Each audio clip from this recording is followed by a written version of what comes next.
Morning all of you. आज हम करेंगे मुख्यमंत्री एवं उसकी मंत्री परिषद। लेकिन उससे पहले मैं आपको एक बात कहना चाहूंगी कि प्लीज वीडियो को लास्ट तक देखें तथा चैनल को सब्सक्राइब करें ताकि आगे जो भी मैं वीडियो बनाऊं उसका नोटिफिकेशन आप तक पहुंचे। और स्पेशली जो मेरे स्टूडेंट हैं वो जरूर कमेंट करें भाई कि आप वीडियो देख रहे हो या नहीं। संविधान के अनुच्छेद 163 के अनुसार राज्यपाल को सलाह देने के लिए एक मंत्री परिषद की व्यवस्था की गई है, जिसका मुखिया कौन होता है? मुख्य मंत्री होता है। ऐसा क्यों है? क्योंकि भारत में संसदीय शासन प्रणाली को अपनाया गया है, जिसमें संसदीय शासन प्रणाली क्या होती है?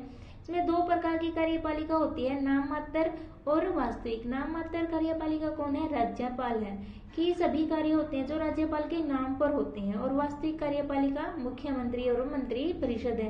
राज्यपाल जो भी कार्य करता है मुख्यमंत्री और उसकी मंत्री परिषद की सहायता से ही करता है। इनकी सहायता के बिना राज्यपाल कुछ भी नहीं करता। इसके बाद है मुख्यमंत्री की नियुक्ति। आर्टिकल 164 के अनुसार मुख्यमंत्री की नियुक्ति राज्यपाल के द्वारा की जाती है, लेकिन राज्यपाल उसमें अपनी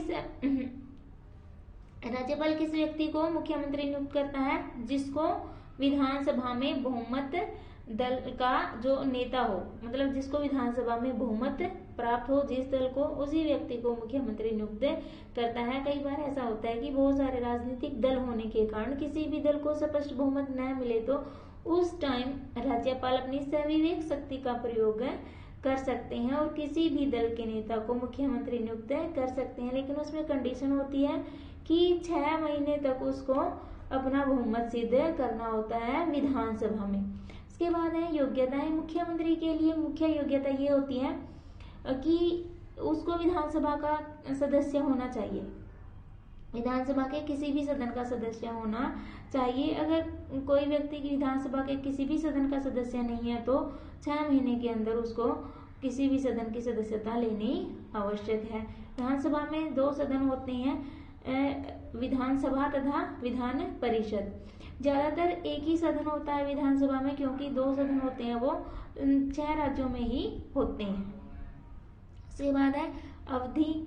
अवधि मतलब कि कितनी अवधि तक ये अपने पद पर रहते हैं। संविधान के अकॉर्डिंग तो ये कि जो मुख्यमंत्री और मंत्री राज्यपाल के प्रसाद पर्यंत ही अपने पद पर रहते हैं, परंतु व्यवहार में ऐसा नहीं है, क्योंकि जो मुख्यमंत्री और मंत्री परिषद कब तक अपने पद पर रह सकते हैं? जब तक उनको विधानसभा में बहुमत प्राप्त है या विधानसभा में जब तक उनको विश्वास प्राप्त है तब तक वो अपने पद पर रह सकते हैं। और साधारणतः जो विधानसभा की अवधि होती है 5 वर्ष होती है, तो 5 वर्ष तक तो वो अपने पद पर रह सकते हैं, लेकिन बीच में भी उनको पद से हटाया जा सकता है यदि उनका मतलब बहुमत खत्म हो जाए विधानसभा में। इसके बाद है शपथ। शपथ कौन दिलवाता है? राज्यपाल दिलवाता है शपथ सभी मंत्रियों को और मुख्यमंत्री को। किसकी? जो संविधान के अनुसार अनुसूची 3 के अनुसार, संविधान के अनुसूची 3 के अनुसार पद तथा गोपनीयता की 2 प्रकार की शपथ इनको दिलवाई जाती है, एक पद की और दूसरी गोपनीयता की, कि ये अपने जो भी निर्णय लिए जाएंगे मंत्रिमंडल की बैठकों में, मंत्रिपरिषद की उसमें, तो वो निर्णय गोपनीय रखे जाएंगे।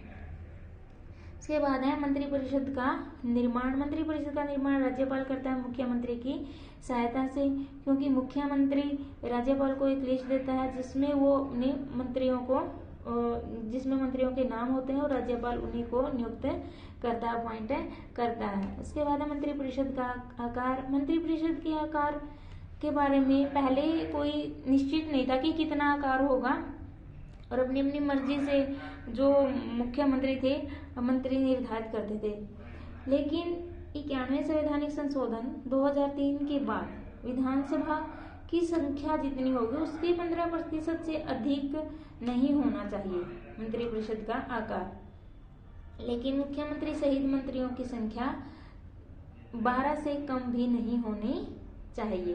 कहने का मतलब है कि अब है जो मंत्री परिषद का आकार निर्धारित कर दिया है ताकि ज्यादा मंत्री न लिए जाए। इसके बाद है वेतन तथा भत्ते।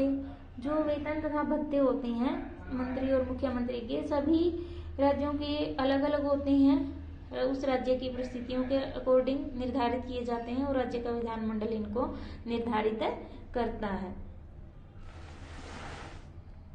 उसके बाद है मंत्रिपरिषद की रचना। मंत्रिपरिषद में 3 प्रकार के मंत्री होते हैं, कैबिनेट मंत्री, राज्य मंत्री और उप मंत्री। कैबिनेट मंत्री उच्च स्तर के मंत्री होते हैं, प्रशासकीय विभाग होता है इनके पास, या मंत्रालय कहें, ये होते हैं, और महत्वपूर्ण मंत्रालय होते हैं इनके पास, जैसे गृह, रक्षा, स्वास्थ्य, रेल इत्यादि। राज्य मंत्री होते हैं, राज्य मंत्री कैबिनेट के सदस्य नहीं होते तथा न ही कैबिनेट की मीटिंगों में इनको बुलाया जाता है। विशेष आमंत्रण पर ही ये इनकी बैठकों में भाग ले सकते हैं। ये भी 2 प्रकार के होते हैं, एक कैबिनेट मंत्री की सहायता वाले तथा दूसरे स्वतंत्र प्रभार वाले। कि कैबिनेट मंत्री की सहायता करते हैं, मतलब जो गृह मंत्रालय है जिस मंत्री के पास है, उसकी सहायता करने के लिए गृह राज्य मंत्री भी हो सकता है।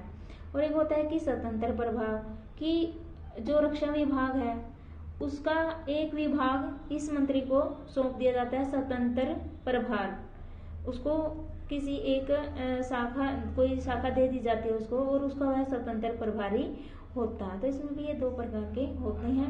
इसके बाद है उपमंत्री। उपमंत्रियों को कोई विभाग नहीं दिया जाता, और तथा ये कैबिनेट तथा राज्य मंत्रियों की सहायता करते हैं। मंत्रिमंडल जो कैबिनेट मंत्री होते हैं और मुख्यमंत्री। कैबिनेट मंत्रियों में यहाँ पर मुख्यमंत्री नहीं है, कैबिनेट मंत्री तथा मुख्यमंत्री को मिलाकर मंत्रिमंडल का निर्माण होता है। और मंत्रिमंडल सबसे महत्वपूर्ण होता है, सभी नीतियों का निर्माण मंत्रिमंडल के द्वारा ही किया जाता है, लास्ट डिसीजन मंत्रिमंडल का ही होता है। इसके बाद है संसदीय सचिव। संसदीय सचिव मंत्री नहीं होते तथा न ही उनके पास कोई विभाग होता है, इनकी नियुक्ति मुख्यमंत्री के द्वारा की जाती है सभी मंत्रियों की सहायता करने के लिए। लेकिन 1967 के बाद से संसदीय सचिवों की नियुक्ति नहीं की गई है। आई होप आप इस चैप्टर को समझे होंगे। प्लीज वीडियो को शेयर करें, लाइक करें, चैनल को सब्सक्राइब करना ना भूलें। धन्यवाद।